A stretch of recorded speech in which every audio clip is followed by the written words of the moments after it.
আমরা কিন্তু সেকেন্ড রেভলিউশনটা ছিল আপনার ইলেকট্রিফিকেশন, সেটা আমরা গত হয়তো কয়েক বছর আগে আমরা দাবি করেছি যে আমরা 100% বিদ্যুৎ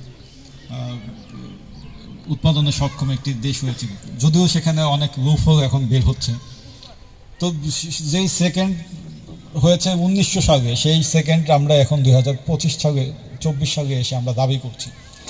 যে কম্পিউটার 1960 সালের দিকে বের হয়েছে, সেই কম্পিউটারের প্রপার ইউজ এখন পর্যন্ত আমরা করতে পারছি না। এখন যুগটা হচ্ছে যে আর্টিফিশিয়াল ইন্টেলিজেন্সের যুগ। তোমরা নিশ্চয়ই পরিচিত আছো, তোমরা এখন আধুনিক যুগের মানুষ।